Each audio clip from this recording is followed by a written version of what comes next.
بیواؤں اور یتیموں کی مدد کرتے، کسی کو مصیبت میں دیکھتے تو فوراً اس کی مدد کو پہنچتے، عام لوگوں کے ساتھ بہت محبت اور شفقت سے پیش آتے، کبھی جھوٹ نہیں بولتے تھے، شراب اور بتوں سے نفرت کرتے تھے۔ اس زمانے میں جو بے شمار دوسری برائیاں پھیلی ہوئی تھیں ان سے بھی دور رہتے تھے۔ عربی زبان کے بہت اچھے عالم تھے، کبھی کبھار شعر بھی کہہ لیتے تھے۔ عرب میں یہ بات بہت خوبی کی سمجھی جاتی تھی۔ قریش کی مختلف شاخوں اور دوسرے قبیلوں کے رسم و رواج اور حسب و نسب کو جاننے والا ان سے بڑھ کر کوئی نہیں تھا۔ قتل کے مقدمات کے فیصلے وہی کرتے تھے۔ نیکی، پرہیزگاری، دیانتداری، نرم مزاجی، ملنساری اور دوسری خوبیوں کی وجہ سے مکے کے سب لوگ ان کی دل سے عزت کرتے تھے۔ کسی معاملے میں کوئی مشکل پیش آ جاتی تو مشورے کے لیے انہی کے پاس آتے تھے۔ عرب کے دوسرے قبیلے بھی ان کی عزت کرتے تھے۔ تجارت کے لیے دوسرے ملکوں کا سفر کرتے تو عرب کے اکثر قبیلوں سے واسطہ پڑتا تھا، وہ سب انہیں ایک معزز اور نیک تاجر خیال کرتے تھے۔ یہی وہ زمانہ تھا جب ان کی دوستی نبی کریم صلی اللہ علیہ وسلم سے ہو گئی، اور یہ دوستی روز بروز گہری ہوتی چلی گئی۔ دونوں ایک دوسرے کو بہت چاہنے لگے تھے۔ کئی تجارتی سفر بھی ایک ساتھ کیے۔ پھر وہ وقت بھی آیا جب رسول اللہ صلی اللہ علیہ وسلم ہر روز صبح و شام ان کے گھر تشریف لے جانے لگے۔ اس طرح وہ مکے کے تمام لوگوں سے بڑھ کر آپ صلی اللہ علیہ وسلم کے اخلاق اور بے مثال خوبیوں سے واقف ہو گئے۔ اسلام لانے سے پہلے تک ان کا یہی رنگ رہا، یہاں تک کہ 38 سال کی عمر کو پہنچ گئے۔ اس وقت نبی کریم صلی اللہ علیہ وسلم کی عمر مبارک 40 سال ہو چکی تھی اور آپ 41ویں سال میں قدم رکھ چکے تھے کہ آپ نے نبوت کا اعلان فرمایا۔ سب سے پہلے 4 نیک انسانوں نے اسلام قبول کیا، ان میں سے 3 تو آپ کے گھر کے تھے، یعنی خدیجہ رضی اللہ عنہا، علی رضی اللہ عنہ اور زید بن حارثہ رضی اللہ عنہ۔ علی آپ کے چچا زاد بھائی تھے، آپ ہی کے پاس رہتے تھے اور اس وقت ان کی عمر 10 برس تھی۔ زید بن حارثہ آپ کے خادم اور منہ بولے بیٹے تھے۔ خدیجہ آپ کی بیوی تھی۔ گھر سے باہر کے لوگوں میں سب سے پہلے ابو بکر صدیق رضی اللہ عنہ نے اسلام قبول کیا۔ گویا مردوں میں بھی سب سے پہلے یہی اسلام لائے۔ اسلام لاتے ہی آپ نے فوراً کہہ دیا، اب میری ہر چیز کا مالک اللہ اور اللہ کے رسول ہیں۔ مال اور اسباب تو کیا چیز ہیں، ان کی خاطر جان اور اولاد بھی قربان کر سکتا ہوں۔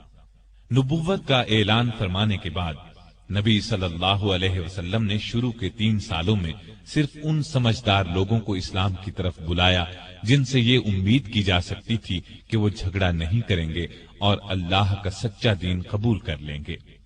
اس کام میں ابو بکر صدیق نے آپ کا پورا ساتھ دیا، اسلام کی تبلیغ کی اور قریش کے بڑے بڑے لوگوں کو مسلمان کر لیا۔ ان میں عثمان غنی، طلحہ، زبیر، سعد بن ابی وقاص اور عبد الرحمن بن عوف رضی اللہ عنہم جیسے اونچے رتبے کے لوگ شامل تھے۔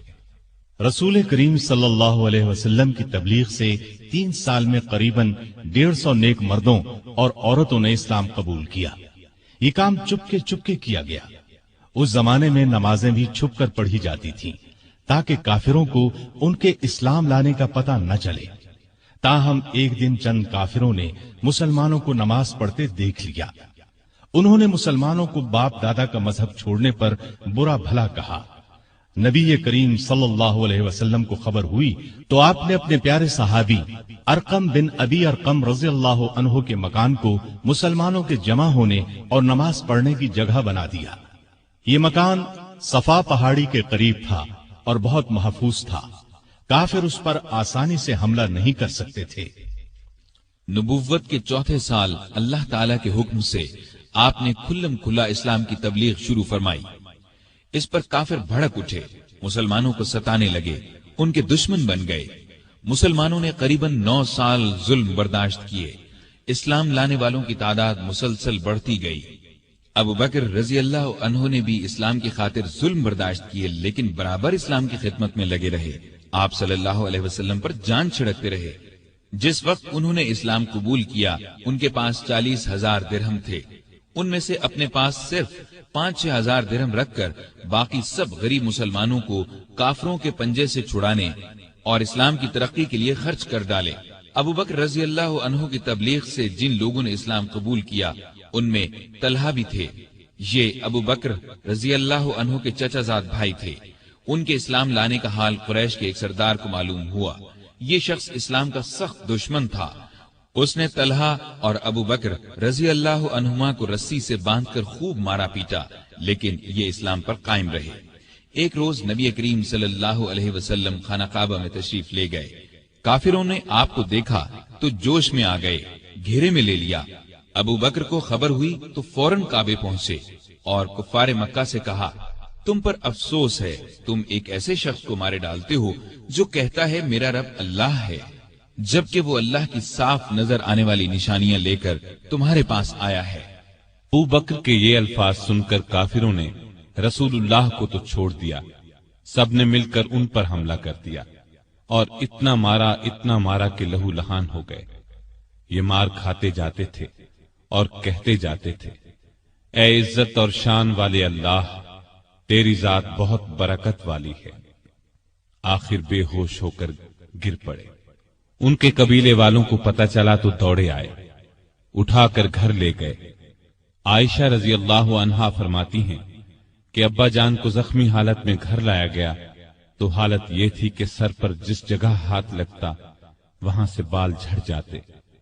بہت دیر بعد انہیں ہوش آیا تو سب سے پہلے ان کی زبان سے یہ الفاظ نکلے، رسول اللہ صلی اللہ علیہ وسلم کا کیا حال ہے؟ اس وقت وہاں قبیلے کے ایسے لوگ بھی موجود تھے جو اسلام نہیں لائے تھے۔ انہیں یہ الفاظ سن کر بہت غصہ آیا، کہنے لگے، تم پر افسوس ہے، اس حالت میں بھی محمد کا خیال نہیں چھوڑتے۔ جب یہ لوگ چلے گئے تو انہوں نے اپنی ماں سے پھر وہی سوال پوچھا۔ ماں نے کہا، مجھے ان کا کچھ حال معلوم نہیں۔ اس پر وہ بولے، جا کر خطاب کی بیٹی ام جمیل سے پوچھیں۔ ام جمیل کا نام فاطمہ تھا، عمر فاروق رضی اللہ عنہ کی بہن تھی۔ اس وقت مسلمان ہو چکی تھی لیکن کافروں سے اپنا اسلام چھپا رکھا تھا۔ ابو بکر کی والدہ نے جا کر ان سے کہا، میرا بیٹا محمد کا حال پوچھ رہا ہے۔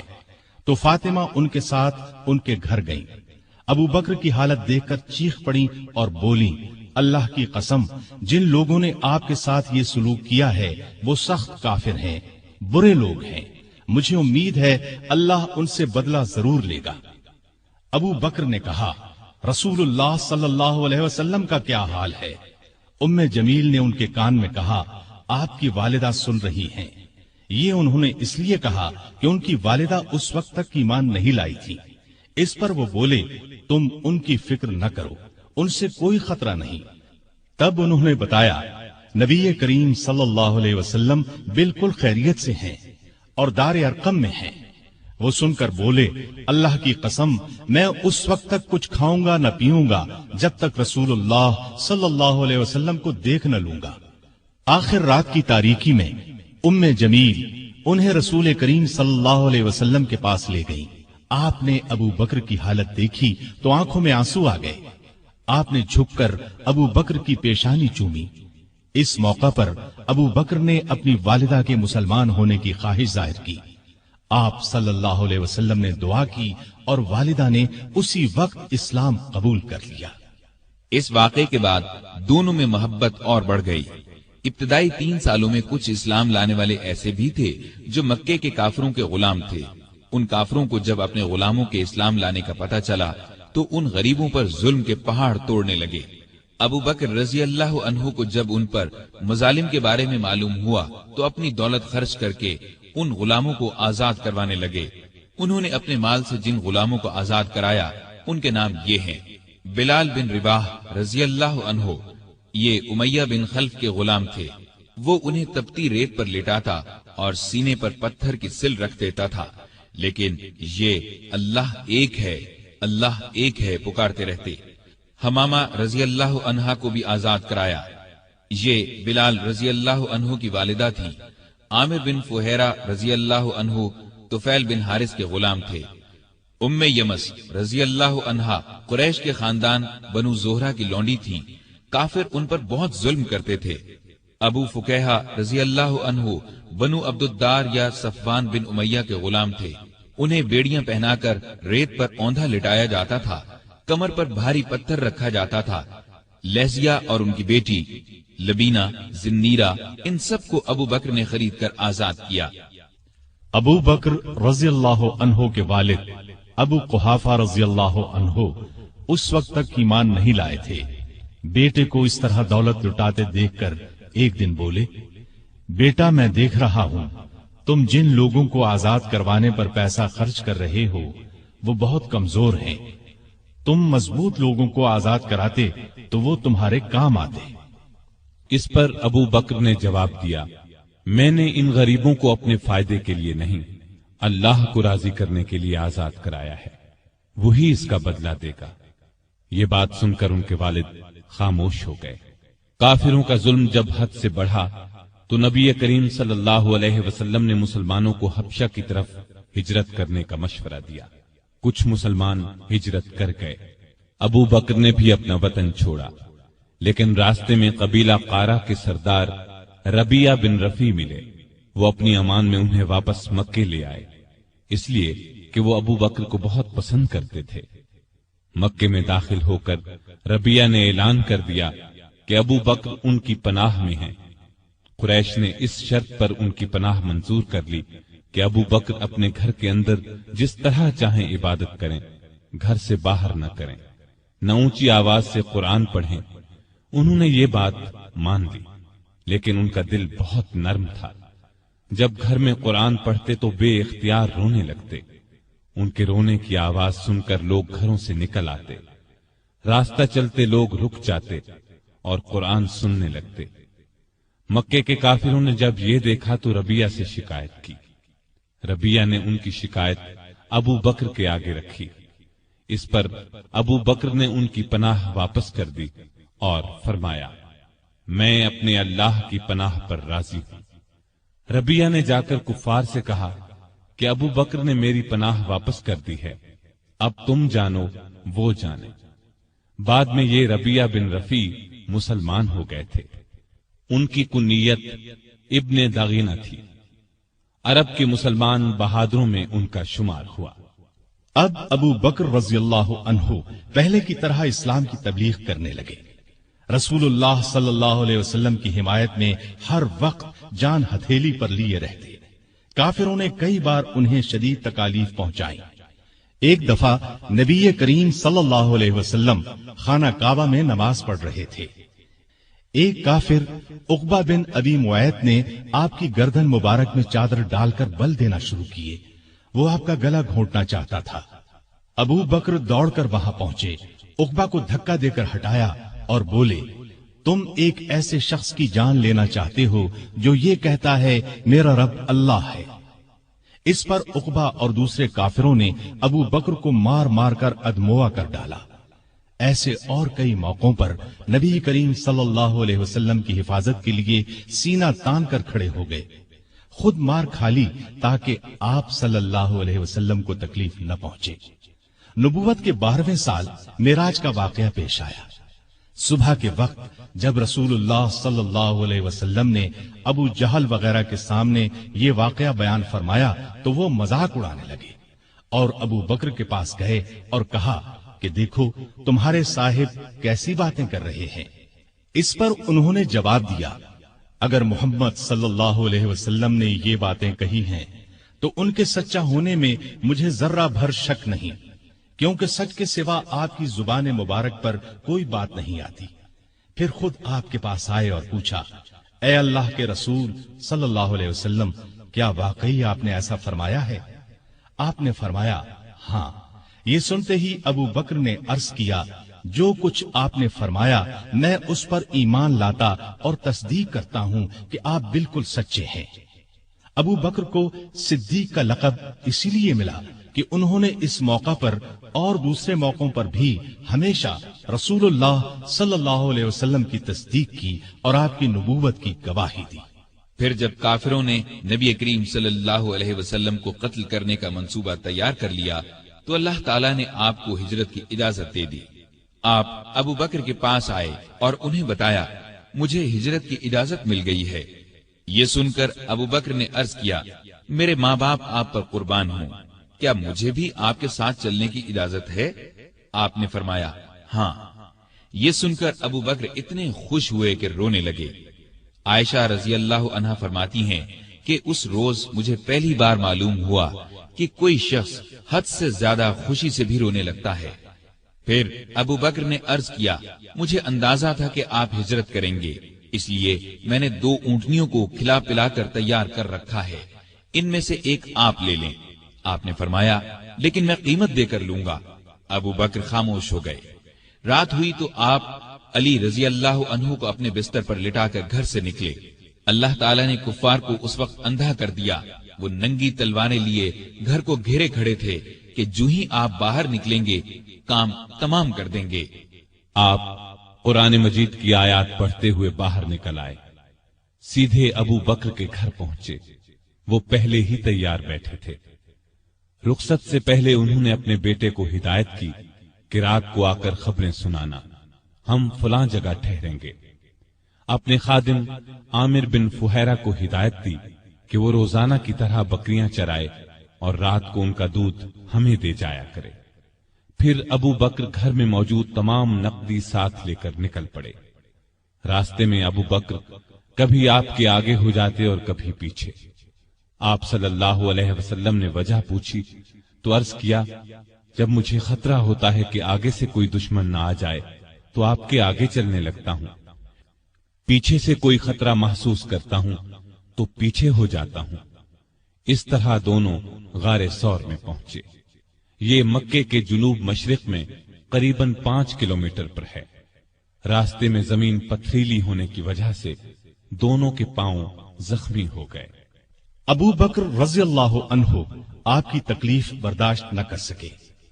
آپ صلی اللہ علیہ وسلم کو بمشکل اپنے ساتھ لے کر غار ثور جو بہت بلندی پر تھا پہنچے۔ پہلے ابو بکر اندر داخل ہوئے، غار کو صاف کیا، غار میں جو سوراخ نظر آئے ان کو اپنی چادر پھاڑ کر بند کیا۔ غار میں 2 سوراخ باقی بچ رہے جن کے لیے چادر نہیں بچی تھی۔ ابو بکر رضی اللہ عنہ نے ان دونوں پر اپنے پاؤں رکھ دیے، پھر رسول اللہ صلی اللہ علیہ وسلم سے عرض کی کہ اندر تشریف لائیں۔ آپ صلی اللہ علیہ وسلم اندر تشریف لے گئے اور ابو بکر کی آغوش میں سر رکھ کر سو گئے۔ ادھر ابو بکر رضی اللہ عنہ کے پاؤں میں کسی چیز نے ڈس لیا۔ ابو بکر نے بڑے صبر سے تکلیف برداشت کی لیکن ہلے نہیں کہ کہیں آپ کی آنکھ نہ کھل جائے۔ لیکن جب تکلیف حد سے بڑھی تو ان کے آنسو رسول اللہ صلی اللہ علیہ وسلم کے چہرے پر ٹپک گئے۔ آپ کی آنکھ کھل گئی۔ آپ نے فرمایا ابو بکر تمہیں کیا ہوا؟ عرض کی میرے ماں باپ آپ پر قربان، مجھے کسی چیز نے ڈس لیا ہے۔ رسول اللہ صلی اللہ علیہ وسلم نے اس پر اپنا لعاب دہن لگا دیا۔ زہر کا اثر فوراً دور ہو گیا اور تکلیف جاتی رہی۔ یہاں دونوں حضرات نے 3 راتیں چھپ کر گزاری۔ تلاش کرنے والے اس دوران میں غار ثور تک پہنچ گئے۔ ابو بکر کی نظر ان پر پڑی تو گھبرائے اور کہا اے اللہ کے نبی، اگر ان میں سے کوئی شخص محض اپنی نگاہ نیچی کر دے تو ہمیں دیکھ لے گا۔ نبی کریم صلی اللہ علیہ وسلم نے فرمایا ابو بکر، ایسے 2 آدمیوں کے بارے میں تمہارا کیا خیال ہے جن کا تیسرا اللہ ہے؟ اس وقت اللہ نے کافروں کی آنکھوں پر پردہ ڈال دیا، وہ غار کے اندر نہ دیکھ سکے۔ آپ نے 3 راتیں اور 3 دن غار میں قیام فرمایا۔ عامر بن فہیرہ دودھ پہنچاتے رہے، آپ کی بیٹی اسما رات کو کھانا پہنچاتی رہی اور عبداللہ رضی اللہ عنہ دن بھر کی خبریں بھی سناتے رہے۔ گویا ابو بکر کا گھرانہ خدمت میں لگا رہا۔ تیسری رات غار سے روانہ ہوئے، عامر ساتھ چلے۔ عبداللہ عریقت نامی ایک شخص کو اجرت پر راستہ دکھانے کے لیے ساتھ لے لیا۔ اس طرح یہ آگے چلے۔ ادھر مکے کے کافر آپ کی تلاش میں نکلے، کیونکہ گھر میں انہیں علی رضی اللہ عنہ ملے تھے۔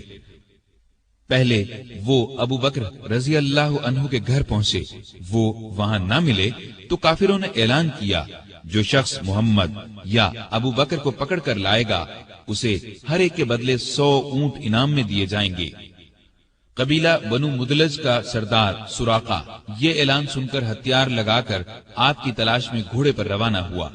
یہ بڑے ڈیل ڈول کا اور بہادر شخص تھا۔ تلاش کرتے کرتے ان حضرات کے نزدیک پہنچ گیا، لیکن گھوڑے نے ٹھوکر کھائی، زمین پر گرا، دوبارہ سیدھا ہوا، پھر گرا۔ ادھر ابو بکر مڑ مڑ کر اس کی طرف دیکھ رہے تھے۔ بولے، اے اللہ کے رسول، ہمارا پیچھا کرنے والا بہت قریب آ گیا ہے۔ اس پر نبی کریم صلی اللہ علیہ وسلم نے فرمایا، لا تحزن ان اللہ معنا، غم نہ کر، اللہ ہمارے ساتھ ہے۔ اس کے ساتھ ہی سراقہ کا گھوڑا زمین میں دھنس گیا۔ یہ دیکھ کر وہ پکارا، مجھے معاف کر دیجئے، میں آپ کو کوئی تکلیف نہیں پہنچاؤں گا۔ آپ نے دعا کی، گھوڑا نکل آیا۔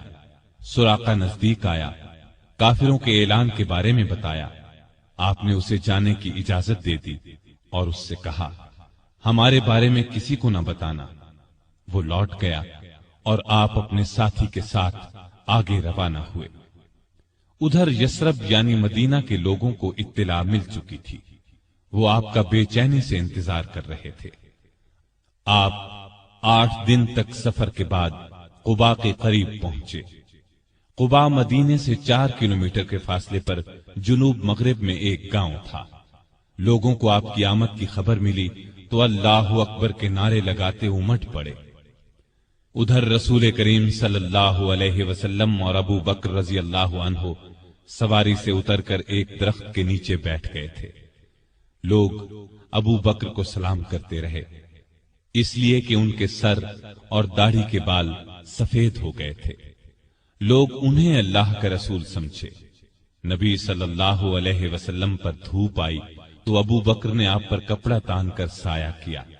تب لوگوں کو معلوم ہوا کہ اللہ کے رسول تو یہ ہیں۔ آپ صلی اللہ علیہ وسلم نے قباء میں مسجد بنوائی۔ چند دن ٹھہرنے کے بعد وہاں سے مدینے کی طرف روانہ ہوئے۔ ابو بکر اب بھی ساتھ تھے۔ مدینے میں آپ اور ابو بکر ابو ایوب انصاری کے ہاں قیام فرما ہوئے۔ اب آپ نے مدینے میں مسجد بنانے کا ارادہ فرمایا۔ مسجد کے لیے جو زمین خریدی گئی اس کی قیمت ابو بکر نے ادا کی۔ تمام مسلمانوں نے بڑھ چڑھ کر مسجد کی تعمیر میں حصہ لیا۔ ابو بکر بھی کسی سے پیچھے نہ رہے۔ پھر ابو بکر نے اپنے گھر کے باقی افراد کو بھی مکے سے مدینے بلا لیا، لیکن والد اور ایک بھائی نے ابھی اسلام قبول نہیں کیا تھا، وہ مکے ہی میں ٹھہرے رہے۔ ابو بکر رضی اللہ عنہ کی والدہ بھی بوڑھے شوہر کی وجہ سے وہیں رکی رہی۔ مدینے میں آپ نے اپنا کام یعنی کپڑے کی تجارت پھر سے شروع کر دی، لیکن زیادہ وقت نبی کریم صلی اللہ علیہ وسلم کی خدمت میں بسر کرنے لگے۔ آپ ہر جگہ رسول اللہ صلی اللہ علیہ وسلم کے ساتھ جاتے۔ ابو بکر صدیق رضی اللہ عنہ نے ہر طرح کے جہاد میں حصہ لیا، دین کی خاطر ہر قسم کی سختیاں برداشت کی، اپنا مال اللہ کے راستے میں بے دریغ خرچ کیا، جان کی بازی لگا کر اللہ اور اس کے رسول صلی اللہ علیہ وسلم کے دشمنوں سے لڑے۔ آپ غزوہ بدر میں شریک ہوئے۔ اس لڑائی سے پہلے آپ نے پرجوش انداز میں مسلمانوں سے کہا، ہم آخری دم تک لڑیں گے۔ میدان جنگ میں نبی کریم صلی اللہ علیہ وسلم بہت دیر تک دعا کرتے رہے تو ابو بکر کا دل بھر آیا اور انہوں نے یہ الفاظ کہے، اے اللہ کے رسول، اب بس کیجئے، آپ بہت دعا مانگ چکے، اللہ آپ سے کیا ہوا وعدہ ضرور پورا فرمائے گا۔ لڑائی کے دوران جو کافر آپ صلی اللہ علیہ وسلم کی طرف بڑھتا، ابو بکر فوراً اس پر حملہ آور ہوتے۔ ابو بکر کے بیٹے عبد الرحمن ابھی مسلمان نہیں ہوئے تھے، کافروں کے لشکر میں موجود تھے۔ کچھ عرصے بعد وہ اسلام لے آئے۔ اس وقت انہوں نے بتایا، ابا جان، بدر کی لڑائی میں آپ میری تلوار کے زد میں آئے تھے، لیکن میں نے وار نہیں کیا تھا۔ یہ سن کر ابو بکر نے فرمایا، لیکن اگر تم میری تلوار کی زد میں آ جاتے تو میں تمہیں ہرگز نہ چھوڑتا۔ اس کے بعد احد کی لڑائی ہوئی۔ اس لڑائی میں مسلمانوں کے ایک دستے کی غلطی کی وجہ سے مسلمانوں کے پاؤں اکھڑ گئے۔ اس وقت کافر چاروں طرف سے آپ صلی اللہ علیہ وسلم پر ٹوٹ پڑے۔ اس وقت جن چند جانثاروں نے آپ کے ساتھ دشمن کا مقابلہ کیا، ان میں سے ایک ابو بکر رضی اللہ عنہ بھی تھے۔ خندق کی لڑائی میں ابو بکر فوج کا ایک دستہ لے کر خندق کے ایک حصے کی حفاظت کرتے رہے۔ بعد میں اس جگہ مسجد بنائی گئی جو مسجد صدیق کے نام سے مشہور ہوئی۔ بیعت رضوان کے موقع پر صلح کی چند شرائط مسلمانوں کو پسند نہ آئیں تو وہ ابو بکر کے پاس آئے اور اپنا خیال ظاہر کیا۔ ابو بکر نے ان سے فرمایا، آپ اللہ کے رسول ہیں، جس طرح اللہ حکم دیتا ہے اسی طرح کرتے ہیں، اللہ ان کی مدد کرے گا، تم ان کی اطاعت کرتے رہو، اللہ کی قسم وہ حق پر ہیں۔ خیبر کی لڑائی میں بھی ابو بکر رضی اللہ عنہ ساتھ تھے۔ فتح مکہ کے موقع پر بھی ابو بکر ساتھ تھے۔ قریش میں اب مقابلے کی تاب نہیں تھی۔ آپ صلی اللہ علیہ وسلم نے انہیں معاف کر دیا۔ ابو بکر اپنے والد ابو قحافہ کو آپ کی خدمت میں لائے۔ وہ بہت بوڑھے ہو چکے تھے، بینائی بھی زائل ہو چکی تھی۔ ابو بکر نے خواہش ظاہر کی کہ وہ مسلمان ہو جائیں۔ آپ صلی اللہ علیہ وسلم نے ان کے سینے پر ہاتھ پھیرا اور فرمایا، اسلام لے آئیے۔ انہوں نے اسی وقت کلمہ پڑھ لیا۔ غزوہ حنین کے موقع پر جب قبیلہ حوازن نے زبردست تیر اندازی کی تو مسلمانوں کی صفیں ٹوٹ گئیں۔ اس وقت جو صحابہ ثابت قدم رہے ان میں ابو بکر بھی تھے۔ غزوہ طائف میں ابو بکر کے بیٹے عبداللہ کو ایک تیر لگا، وہ زخمی ہو گئے۔ چند دن میں زخم ٹھیک ہو گیا لیکن پھر خراب ہو گیا اور وہ اسی زخم کی وجہ سے فوت ہوئے۔ تبوک کی لڑائی کے موقع پر لشکر کے لیے ہتھیاروں اور سواریوں کی بہت ضرورت تھی۔ آپ نے مسلمانوں سے فرمایا، دل کھول کر مال اور سامان دیں۔ اس پر غریب امیر ہر مسلمان نے مال، سامان، اونٹ، گھوڑے، غلہ، کھجوریں وغیرہ آپ کی خدمت میں ڈھیر کر دی۔ ابو بکر اپنے گھر کا تمام سامان اور ہر چیز لے آئے۔ نبی کریم صلی اللہ علیہ وسلم نے پوچھا، ابو بکر بال بچوں کے لیے کیا چھوڑا؟ انہوں نے عرض کیا، ان کے لیے اللہ اور اللہ کا رسول کافی ہے۔ لڑائی میں آپ صلی اللہ علیہ وسلم نے ساری فوج کا انتظام ابو بکر رضی اللہ عنہ کے سپرد کیا۔ فوج کا بڑا جھنڈا بھی انہی کو دیا۔ تبوک مدینے سے 686 کلومیٹر دور ہے۔ مسلمان تکلیفیں اٹھاتے وہاں پہنچے۔ تبوک سے واپسی کے بعد حج کے دن قریب آئے تو آپ صلی اللہ علیہ وسلم نے ابو بکر کو امیر حج مقرر فرمایا۔ انہوں نے لوگوں کو حج کرایا۔ ہجرت کے 10ویں سال رسول کریم صلی اللہ علیہ وسلم خود حج کے لیے مکہ تشریف لے گئے۔ ابو بکر رضی اللہ عنہ اور ہزارہا مسلمان آپ کے ساتھ تھے۔ آپ کا سامان ابو بکر کی اونٹنی پر لادا گیا۔ 11 ہجری میں آپ نے ایک لشکر شام بھیجنے کے لیے تیار کیا۔ اس لشکر کا سردار آپ نے اپنے ایک پیارے نوجوان اسامہ بن زید رضی اللہ عنہ کو مقرر فرمایا۔ اس لشکر کو بھیجنے کا مقصد یہ تھا کہ روم کے بادشاہ سے موتا کی لڑائی کا بدلہ لیا جائے۔ موتا کی لڑائی 8 ہجری میں ہوئی تھی اور اس میں رومی عیسائیوں کے ہاتھوں نبی کریم صلی اللہ علیہ وسلم کے 12 پیارے صحابہ شہید ہو گئے تھے۔ ان میں اسامہ رضی اللہ عنہ کے والد زید بھی تھے۔ اس لشکر میں ابو بکر رضی اللہ عنہ بھی شریک تھے۔ انہوں نے اس بات کی پرواہ تک نہیں کی کہ ان کا سپہ سالار 18-19 سال کی عمر کا ایک نوجوان ہے۔ دراصل وہ اللہ کے سپاہی تھے اور جو بات اللہ کے رسول صلی اللہ علیہ وسلم کو پسند تھی وہی انہیں بھی پسند تھی۔ حج سے واپسی پر نبی صلی اللہ علیہ وسلم نے مسلمانوں کو یہ خطبہ دیا، اللہ نے اپنے ایک بندے کو اختیار دیا کہ چاہے تو دنیا کی نعمتوں کو قبول کر لے اور چاہے تو اللہ کے پاس جا کر ان نعمتوں کو قبول کرے جو وہاں ملنے والی ہیں۔ تو اس بندے نے اللہ کے پاس جا کر ملنے والی نعمتوں کو قبول کیا ہے۔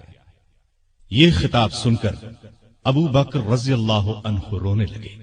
وہ سمجھ گئے کہ یہ آپ صلی اللہ علیہ وسلم نے اپنے بارے میں فرمایا ہے۔ ہجرت کے 11ویں سال رسول کریم صلی اللہ علیہ وسلم کے مرض میں اضافہ ہو گیا تو آپ نے ابو بکر کو نماز پڑھانے کا حکم فرمایا۔ ابو بکر نمازیں پڑھانے لگے۔ اس دوران میں ایک صبح آپ کو افاقہ محسوس ہوا تو آپ سہارا لے کر مسجد میں تشریف لے آئے۔ ابو بکر نے پیچھے ہٹنا چاہا تو آپ نے اشارے سے فرمایا اپنی جگہ پر رہو۔ پھر آپ نے ان کے ساتھ بیٹھ کر نماز ادا کی۔ ہجرت کے 11ویں سال 12 ربیع الاول بروز پیر آپ صلی اللہ علیہ وسلم نے رحلت فرمائی۔ وہ دن ابو بکر کی زندگی کا سب سے بڑے صدمے کا دن تھا۔ انہوں نے نبی کریم صلی اللہ علیہ وسلم کی پیشانی کو بوسہ دیا اور فرمایا، میرے ماں باپ آپ پر قربان، اللہ آپ پر 2 موتیں جمع نہیں کرے گا۔ جو موت اللہ نے آپ کے لیے لکھ دی وہ آ چکی، اب آپ پر کبھی موت نہیں آئے گی۔ اس وقت صحابہ کی حالت بہت نازک تھی۔ سیدنا عمر فاروق رضی اللہ عنہ ننگی تلوار لیے اعلان کرتے نظر آئے، جو شخص یہ کہے گا کہ رسول اللہ صلی اللہ علیہ وسلم نے وفات پائی، میں اسے جان سے مار ڈالوں گا۔ ابو بکر نے ان کی یہ تقریر سنی تو فرمایا، اے عمر سنبھلو اور چپ ہو جاؤ۔ پھر آپ نے لوگوں کے سامنے تقریر کی، لوگوں، جو شخص محمد صلی اللہ علیہ وسلم کو پوچھتا تھا وہ جان لے کہ محمد صلی اللہ علیہ وسلم وفات پا گئے ہیں، اور جو اللہ کو پوچھتا تھا وہ سمجھ لے کہ اللہ زندہ ہے، وہ کبھی نہیں مرے گا۔ ان الفاظ کے بعد آپ نے قرآن مجید کی یہ آیت تلاوت فرمائی، محمد صلی اللہ علیہ وسلم صرف رسول ہی ہیں، ان سے پہلے بہت سے رسول آ چکے ہیں۔ کیا اگر ان کا انتقال ہو جائے یا شہید ہو جائیں تو تم اسلام سے اپنی ایڑیوں کے بل پھر جاؤ گے؟ اور جو کوئی پھر جائے اپنی ایڑیوں پر تو ہرگز اللہ تعالیٰ کا کچھ نہ بگاڑے گا۔ ان قریب اللہ تعالیٰ شکر گزاروں کو نیک بدلہ دے گا۔ ابو بکر رضی اللہ عنہ کی تقریر سن کر لوگوں کو یقین آ گیا کہ رسول اللہ صلی اللہ علیہ وسلم واقعی ان سے جدا ہو چکے ہیں۔ آپ کی وفات کے بعد مسلمانوں نے متفقہ طور پر جناب ابو بکر صدیق کو خلیفہ چن لیا۔ خلیفہ بنائے جانے کے بعد انہوں نے یہ خطبہ دیا، لوگو، اللہ کی قسم، میں نے کبھی تمہارا امیر بننے کی خواہش نہیں کی۔ تم نے ایک ایسا بوجھ مجھ پر ڈال دیا ہے جس کے اٹھانے کی طاقت میں اپنے اندر نہیں پاتا، اور اللہ کی مدد کے بغیر اس کو نہیں سنبھال سکتا۔ میں تم سے بہتر نہیں، اگر سیدھے راستے پر چلوں تو میری مدد کرنا، اور اگر غلطی کروں تو مجھے درست کر دینا۔ یاد رکھو، سچائی امانت ہے اور جھوٹ خیانت۔ تم میں سے جو کمزور ہے وہ میرے نزدیک طاقتور ہے، یہاں تک کہ اس کا حق دلوا دوں، اور تم میں سے جو طاقتور ہے وہ میرے نزدیک کمزور ہے، یہاں تک کہ اس سے دوسروں کا حق وصول کر لوں۔ جو قوم اللہ کی راہ میں جہاد چھوڑ دیتی ہے وہ ذلیل کر دی جاتی ہے، اور جس قوم میں بے حیائی پھیل جاتی ہے اس پر اللہ کا عذاب نازل ہوتا ہے۔ جب تک میں اللہ اور اس کے رسول صلی اللہ علیہ وسلم کی اطاعت کروں تم میرا حکم مانو، اور جب میں اللہ اور اس کے رسول کی نافرمانی کروں تو تم پر میرا حکم ماننا فرض نہیں۔ اب نماز کے لیے کھڑے ہو جاؤ، اللہ تم پر رحم فرمائے۔ خلیفہ بننے کے بعد ابو بکر نے جو سب سے پہلا حکم جاری کیا وہ یہ تھا کہ اسامہ کے لشکر کو شام جانے کے لیے تیار ہو جانا چاہیے۔ مجاہدین فوراً جمع ہونے لگے۔ اسی اثنا میں خبریں آنے لگیں کہ عرب کے بہت سے قبیلوں نے زکوٰۃ ادا کرنے سے انکار کر دیا ہے۔ یہ لوگ ابھی تھوڑا عرصہ پہلے ہی مسلمان ہوئے تھے۔ بعض لوگوں نے نبی ہونے کا جھوٹا دعویٰ کر کے ہزارہا لوگوں کو بے وقوف بنا ڈالا۔ لوگ ان کے گرد جمع ہو گئے۔ یہ حالات دیکھ کر بعض صحابہ نے سیدنا صدیق اکبر کو مشورہ دیا کہ ان حالات میں اسامہ کے لشکر کو بھیجنا مناسب نہیں، بہتر یہ ہے کہ اس کو روک دیا جائے تاکہ دشمن مدینے پر حملہ کریں تو ان کا مقابلہ کیا جا سکے۔ لیکن ابو بکر نے یہ مشورہ ماننے سے انکار کر دیا اور فرمایا، اللہ کی قسم، اگر مدینہ اس طرح آدمیوں سے خالی ہو جائے کہ درندے اور کتے مجھے پھاڑ کھائیں، تب بھی میں اس لشکر کو شام جانے سے نہیں روکوں گا جس کو رسول اللہ صلی اللہ علیہ وسلم نے شام جانے کا حکم فرمایا تھا۔ اب بعض صحابہ نے یہ مشورہ دیا کہ لشکر کا سپہ سالار 9 عمر اسامہ کی جگہ کسی عمر رسیدہ تجربہ کار صحابی کو بنا دیا جائے۔ یہ سن کر ابو بکر کو غصہ آ گیا۔ انہوں نے فرمایا، یہ تم کیسا مشورہ دے رہے ہو؟ جس شخص کو رسول اللہ صلی اللہ علیہ وسلم نے لشکر کا امیر بنایا، میں اس کی جگہ کسی اور کو امیر مقرر کروں، ایسا ہرگز نہیں ہوگا۔ پھر ابو بکر رضی اللہ عنہ لشکر کو رخصت کرنے کے لیے خود مدینے سے باہر مقام جرف پر پہنچے، دور تک انہیں چھوڑنے گئے۔ اسامہ گھوڑے پر سوار تھے اور ابو بکر ان کے ساتھ پیدل چل رہے تھے۔ اسامہ نے عرض کیا، اے رسول اللہ کے خلیفہ، یا تو آپ بھی گھوڑے پر سوار ہو جائیں یا مجھے گھوڑے سے اتر کر پیدل چلنے دیں۔ ابو بکر نے فرمایا، نہ تو میں سوار ہوں گا نہ تمہیں گھوڑے سے اترنے دوں گا۔ اگر کچھ دیر کے لیے میرے قدموں پر اللہ کی راہ کا غبار پڑ جائے تو اس سے میری شان میں کوئی کمی نہیں آ جائے گی۔ پھر آپ نے لشکر کو رخصت کیا، انہیں دعا دی۔ اسامہ کا یہ لشکر شام کے عیسائیوں کو سزا دے کر قریباً 70 دن بعد واپس لوٹا۔ نبی صلی اللہ علیہ وسلم کی وفات کے بعد کچھ قبیلے اسلام سے پھر گئے، کچھ نے زکوٰۃ دینے سے انکار کر دیا اور کچھ نے جھوٹی نبوت کا اعلان کر دیا۔ یہ سب ارتدادی فتنے تھے، یعنی یہ مرتد ہو گئے تھے۔ ابو بکر رضی اللہ عنہ نے ان سب کے خلاف جہاد کیا۔ پہلے آپ نے زکوٰۃ نہ دینے والوں سے جنگ کی، انہیں شکست دی۔ پھر خالد بن ولید اور دوسرے سپاہ سالاروں کے لشکر جھوٹے نبیوں کی طرف روانہ کیے۔ مسیلمہ کذاب سب سے بڑا جھوٹا نبی تھا۔ خالد بن ولید کے لشکر نے اسے شکست فاش دی۔ اس لڑائی کو یمامہ کی لڑائی کہا جاتا ہے۔ مسیلمہ بھی اس جنگ میں مارا گیا۔ 10,000 مرتد ہلاک ہوئے۔ مسلمانوں کے لشکر میں سے 1,000 شہید ہوئے۔ اس طرح مرتدوں کی کمر ہمیشہ کے لیے ٹوٹ گئی، ہر طرف امن قائم ہو گیا، اور یہ سب ابو بکر کی غیر معمولی ایمانی طاقت، ہمت اور شجاعت کی وجہ سے ممکن ہوا۔ اس کے بعد آپ کا ایک خاص کارنامہ یہ ہے کہ آپ نے قرآن کو ایک جگہ جمع کروایا، کیونکہ اس وقت قرآن مجید مختلف جگہوں پر لکھا ہوا تھا۔ یمامہ کی لڑائی میں سینکڑوں حفاظ صحابہ شہید ہو گئے تھے، اس لیے ضرورت محسوس ہوئی کہ قرآن کو ایک جگہ جمع کر دیا جائے، چنانچہ یہ کام کیا گیا۔ اس کے بعد ابو بکر روم اور ایران کی طرف متوجہ ہوئے۔ روم اور ایران اس وقت دنیا کی 2 بڑی سلطنتیں تھیں۔ روم والے عیسائی تھے اور ایران کے لوگ مجوسی یعنی آگ کو پوجتے تھے۔ دونوں ہی مسلمانوں کے دشمن تھے۔ نبی کریم صلی اللہ علیہ وسلم نے اپنی زندگی مبارک میں آس پاس کے ملکوں کے بادشاہوں کے نام اسلام کے پیغامات ارسال فرمائے تھے۔ ایک خط ایران کے بادشاہ خسرو پرویز کو بھی بھیجا گیا تھا۔ اس نے آپ کا خط پھاڑ دیا تھا۔ آپ نے یہ خبر سن کر فرمایا تھا، اللہ اس کے ملک کے ٹکڑے ٹکڑے کرے۔ پھر خسرو پرویز کے بیٹے نے اسے قتل کر ڈالا۔ اس کے بعد ایرانی آپس میں لڑنے لگے۔ ایسے میں ابو بکر رضی اللہ عنہ خلیفہ بن گئے تو انہوں نے خالد بن ولید کو سپاہ سالار بنا کر ایران کی طرف روانہ کیا۔ خالد بن ولید رضی اللہ عنہ کی ایرانیوں سے 15 کے قریب لڑائیاں ہوئیں۔ ان سب میں اللہ نے انہیں فتح عطا کی۔ اس کے بعد روم کی باری آئی۔ روم کی طرف 4 لشکر روانہ کیے۔ ان کے سپاہ سالار ابو عبیدہ بن جراح، یزید بن ابی سفیان، شرحبیل بن حسنہ اور عمر بن عاص مقرر فرمائے۔ ان 4 لشکروں میں 27,000 کے قریب مجاہدین تھے۔ یہ 4 مختلف راستوں سے شام پر حملہ آور ہوئے۔ ساتھ ہی ابو بکر نے خالد بن ولید کو حکم بھیجا کہ وہ بھی ان لشکروں کی مدد کے لیے پہنچیں۔ خالد بن ولید شام کے اسلامی لشکر سے آ ملے اور کمان اپنے ہاتھ میں لے لی۔